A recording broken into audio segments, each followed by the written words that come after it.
Okay, so finally हम आ चुके हैं इसके थर्ड लेक्चर की तरफ, और ये लेक्चर हमारा फाइनल लेक्चर होने वाला है। इसी लेक्चर से हम सब खत्म कर देंगे।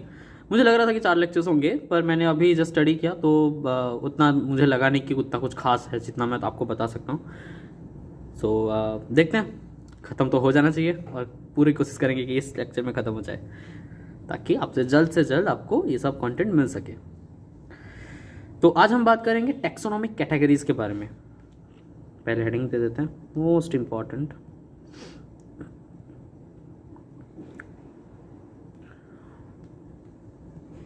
साइज़ के बारे में आप ज़रा अगर कमेंट सेक्शन में बताएं कि हैंडराइटिंग का साइज़ कैसा है तो फिर ज़्यादा बेहतर रहता, मैं जान पाता कि आपको दिख भी रहा है या नहीं।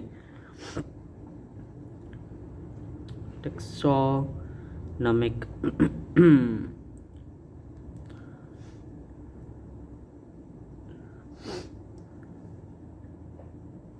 कैटेगरीज। अगर हम टैक्सोनॉमी कैटेगरीज की बात करें तो टैक्सोनॉमी में जो डिफरेंट कैटेगरीज हैं, जैसे कि हमारे species, genus, family, order, class, phylum, kingdom जिनको हम कहते हैं, जो कि हमारे स्मॉल यूनिट से लार्ज यूनिट पे जाते हैं, those are known at our taxonomy categories. अब अगर टैक्सोनॉमी कैटेगरी के बारे में हम डिटेल में स्टडी करें तो ये बेसिकली 4 मेन तरह के होते हैं, 7 मेन तरह के होते हैं, जिसको हम ऑब्लिगेट कैटेगरीज कहते हैं। ऑब्लिगेट सिर्फ 7 होते हैं। इन 7 ऑब्लिगेट में से कुछ हायर रैंक में होते हैं, कुछ लोअर रैंक में होते हैं। अगर हम हायर रैंक की बात करें, जैसे यहाँ पे मैंने आपके लिए एक पिक्चर रखा है, हायर रैंक की बात करें तो जैसे किंगडम हायर का है, उससे नीचे का फाइलम। ये फाइलम जो होता है वो बेसिकली एनिमल्स में यूज़ होता है, और डिवीज़न जो होता है बेसिकली प्लांट्स में यूज़ होता है। क्लास, फिर ऑर्डर, फिर फैमिली, और लास्ट नीचे जो आता है जीनस एंड स्पेसीज। और यही जीनस एंड स्पेसीज जो होते हैं, इन्हीं से हम बनाते हैं हमारा बाइनोमियल नोमेनक्लेचर।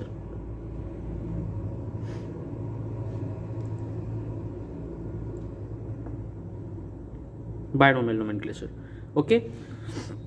अब हम आते हैं हमारे नेक्स्ट चीज़ की तरफ कि कुछ ऐसे टैक्सेस भी होते हैं ना, कुछ ऐसे टैक्सोनॉमिक कैटेगरीज होते हैं जो ऑब्लिगेट तो नहीं होते, पर वो कहीं ना कहीं जीनस या स्पेसीज के बीच में आएंगे, फैमिली या जीनस के बीच में, जिसको हम ऑब्लिगेट नहीं लेते, ज़्यादातर हम पढ़ते नहीं है उसको।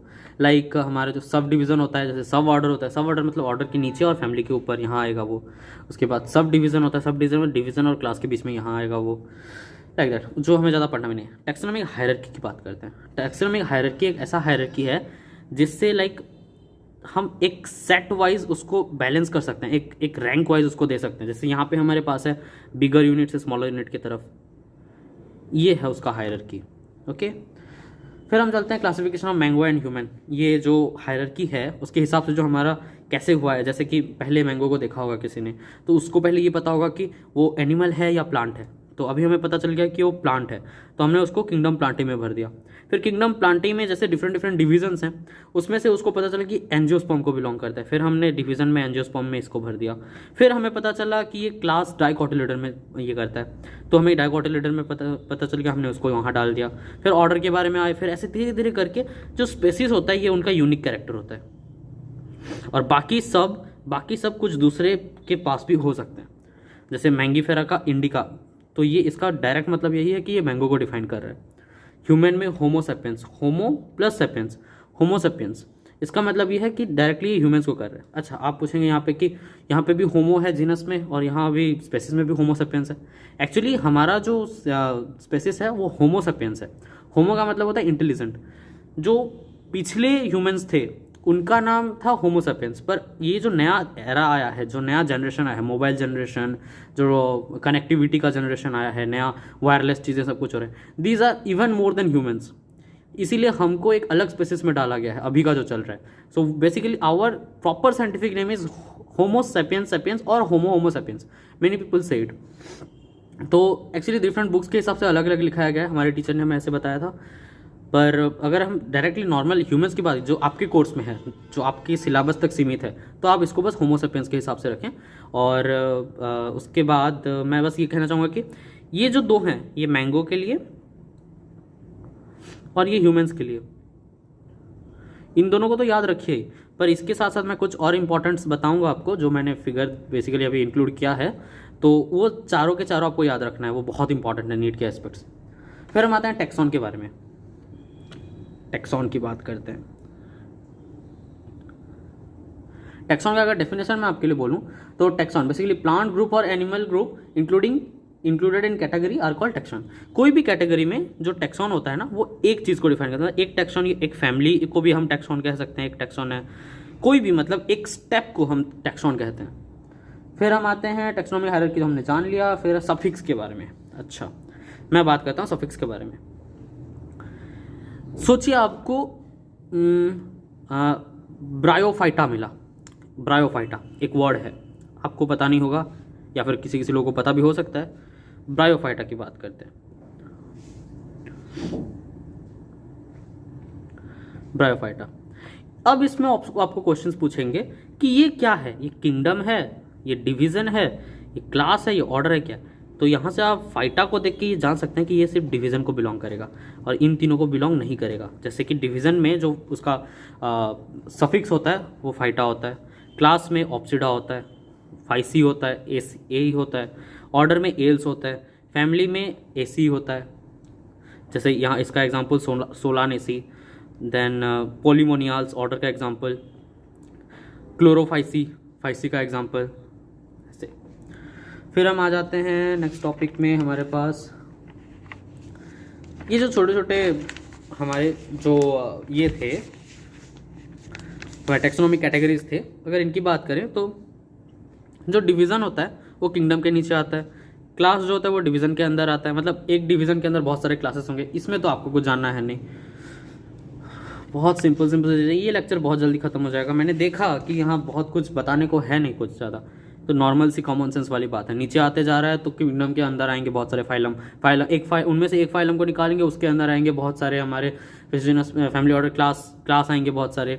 फिर आएंगे उसके नीचे आएंगे, तो आप एक लर्न करने का ट्रिक बना लीजिए। जैसे species, genus, family order, class, phylum, kingdom ऐसे मैंने बनाया था नीचे से ऊपर तक, आप ऊपर से नीचे भी बना सकते हैं, ताकि आप जब ऐसे किंगडम के बारे में बात कर रहे हैं तो डिवीज़न के बारे में ऑटोमेटिक आपको पता चल जाए।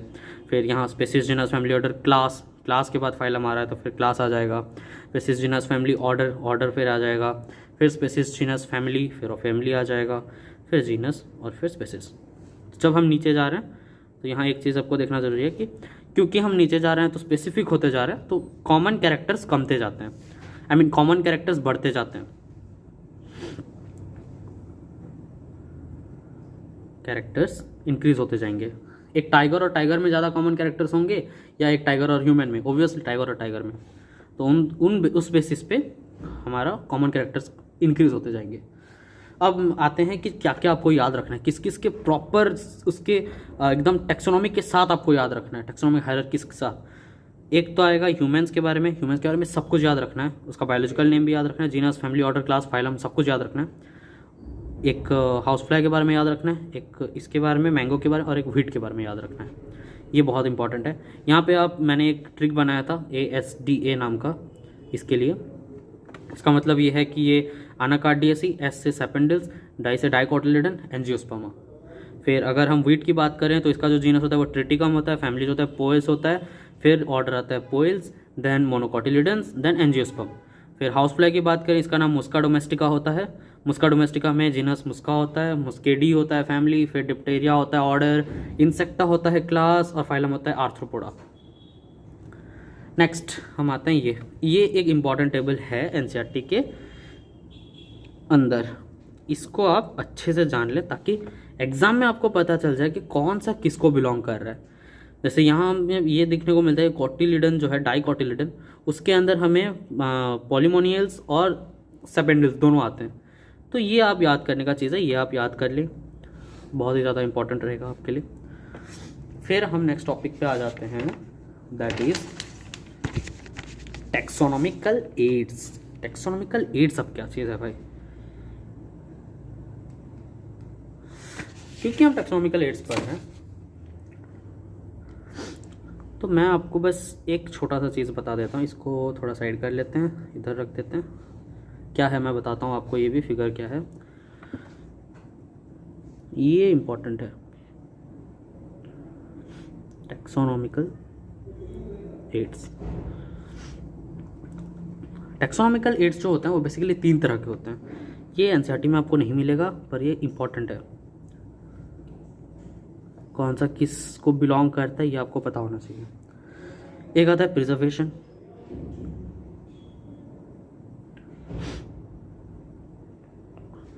एक आता है आपके कंजर्वेशन, और एक आता है लिटरेचर। बेसिकली ये इनके टाइप्स हैं। अगर हम प्रिजर्वेशन की बात करें तो पहले हमारे पास आएगा हर्बेरियम, दूसरा हमारे पास आ जाएगा म्यूज़ियम, म्यूज़ियम आप ऑब्वियसली देखे ही होंगे। कंजर्वेशन की बात करें तो यहाँ आ जाएगा जूज, और फिर आ जाएंगे बोटनिकल गार्डन,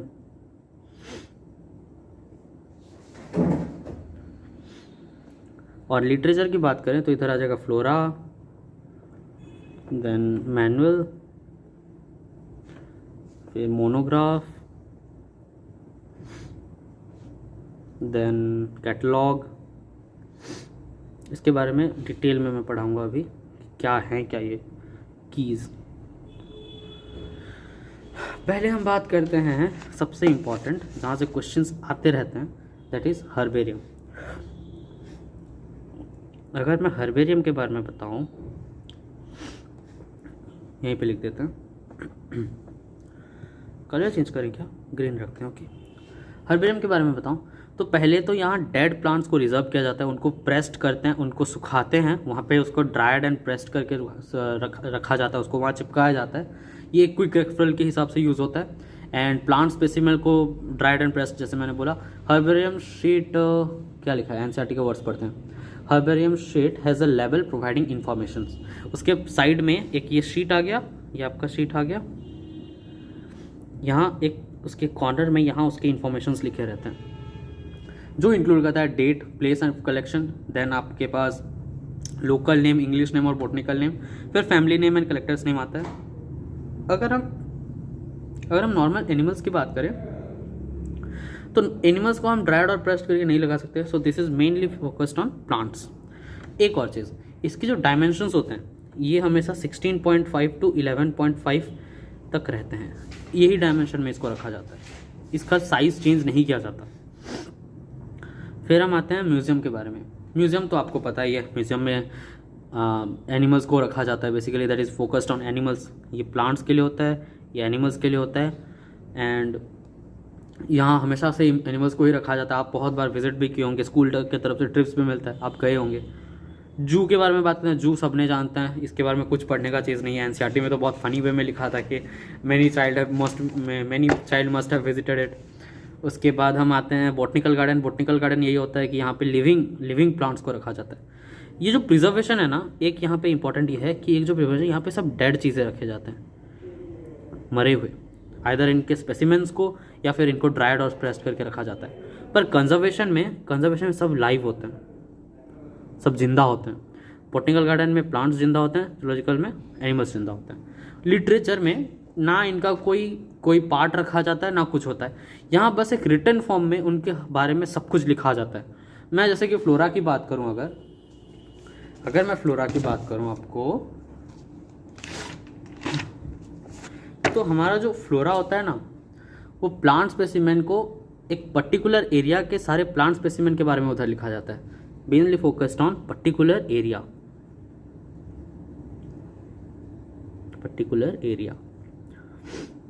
दो चीज़ें हैं यहाँ पे, दो आएंगे लिटरेचर में जो आपको बहुत कंफ्यूज करेंगे। प्लांट स्पेसिमेन, यहाँ पे दो वर्ड आपको बहुत फोकस करना है कि प्लांट स्पेसिमेन को पर्टिकुलर एरिया में जो प्लांट स्पेसिमेन मिलते हैं उनके बारे में लिख के रखा जाता है।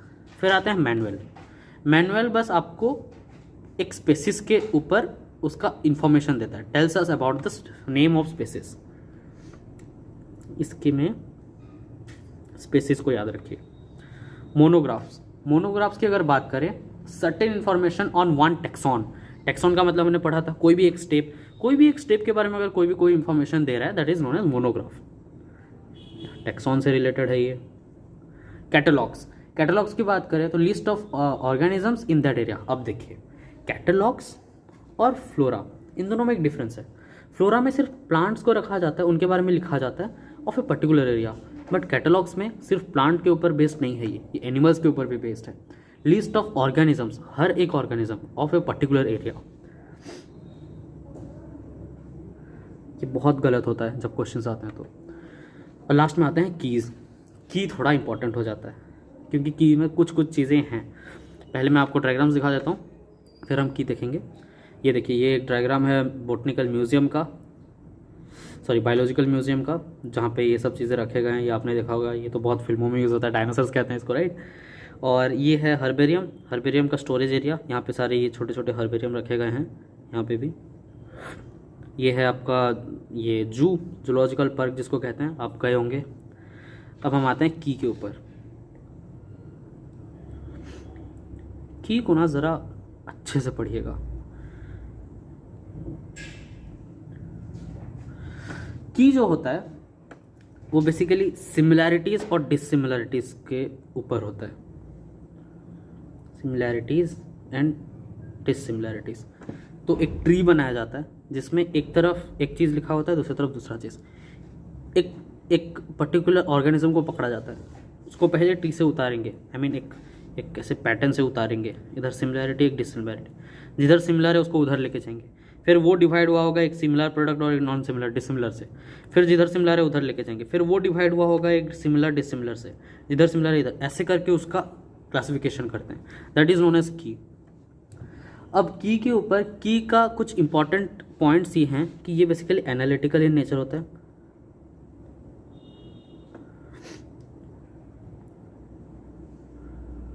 देन इसका और इम्पॉर्टेंट ये है कि बेस्ड ऑन कॉन्ट्रास्टिंग कैरेक्टर्स, मैंने बोला एक सिमिलर होता है एक डिसिमिलर होता है, जो इसके पास नहीं है, कॉन्ट्रास्टिंग कैरेक्टर के साथ लिंक्ड होता है।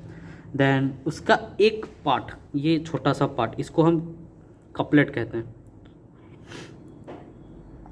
और ईच स्टेटमेंट को लीड कहते हैं। ये एक को, इसको हम जो डिसिमिलर है या सिमिलर है उससे फ़र्क नहीं पड़ता कौन सा है, पर एक स्टेटमेंट को हम लीड कहते हैं। जैसे कि ह्यूमन्स अगर लें, अगर यहाँ से ह्यूमन्स आए तो इधर सिमिलर में लिखा होगा हैव लेग्स और इधर डिसिमिलर होगा हैव विंग्स, तो ऑब्वियसली लेग्स की तरफ आएगा वो। तो ये जो लेग्स और विंग्स का स्टेटमेंट रहा, इसको हम लीड कहेंगे।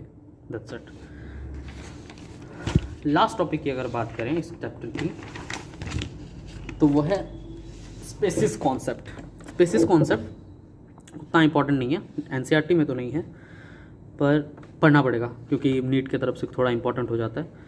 और एक और छोटा सा चीज़ जो मैं आपको यहाँ इन्फॉर्म कर दूंगा कि कुछ गार्डन्स हैं, बॉटनिकल गार्डन्स जो कि फेमस हैं, और कुछ रिसर्च इंस्टीट्यूट हैं, उनके नाम आप जान लें तो अच्छा है। एक आता है क्यू बॉटनिकल गार्डन,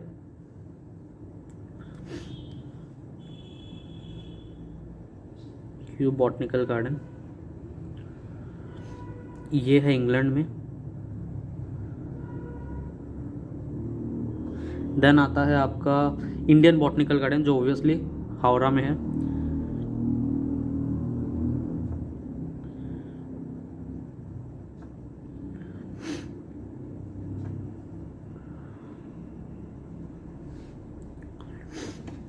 फिर आता है आपका नेशनल बॉटनिकल रिसर्च इंस्टीट्यूट जो लखनऊ में है।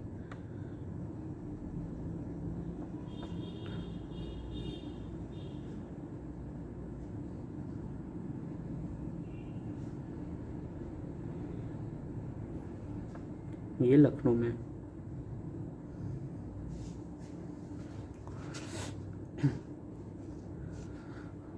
हम बायोलॉजिकल कॉन्सेप्ट की बात कर रहे हैं जो कि हम पढ़ने वाले थे, स्पेसिस कॉन्सेप्ट।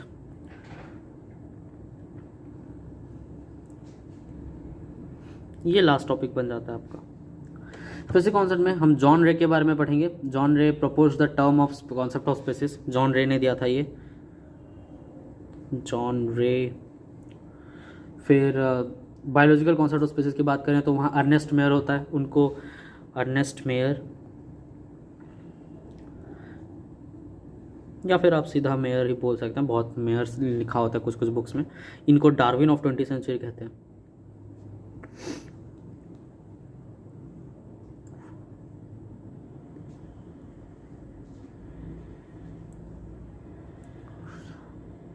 फिर अगर हम बात करें तो group of members which are interbreed naturally, मैंने कहा था आपको कि जो ग्रुप ऑफ एक स्पेसिस में जब इंटरब्रीड होता है तो उसका बच्चा बनता है, उसका फर्टिलाइजेशन प्रोसेस शुरू होता है। When species is determined on the basis of interbreeding, then it is called as biological species. जब इंटरब्रीडिंग के बेसिस पे जब उनको डिवाइड किया जाता है, species is determined on the basis of interbreeding, then it is called biological species. जब दो लोग ब्रीड किए, दो ऑर्गेनिजम्स, तब जो बाई प्रोडक्ट बना उसके बेसिस पे अगर उनके नेमिंग को किया जाएगा, उनका डिटर्मिनेशन किया जाएगा, that is known as biological species. फिर हम अगर बात करें टैक्सोनॉमिक कॉन्सेप्ट ऑफ स्पेसीज, उतना इंपॉर्टेंट नहीं है ये सब जो भी मैं पढ़ा रहा हूँ अभी, पर एक बार जान लीजिए, एक बार सुन लीजिए at least. Taxonomic concept of species.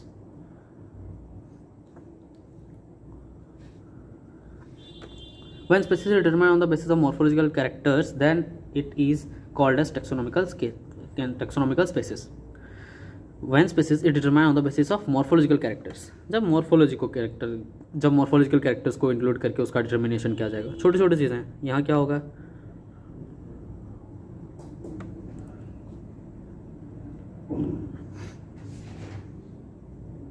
morphological characters को इंक्लूड किया जा रहा है बस, नथिंग एल्स।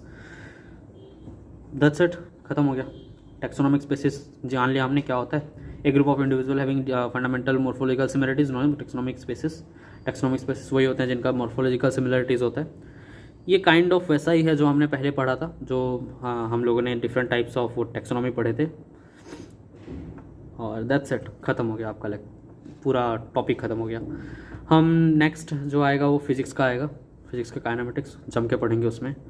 और जूलॉजी का तो वैसे भी चल ही रहा है, दूसरे भैया पढ़ा रहे होंगे आपको। ठीक है, जुड़े रहिए। All the best, best of luck.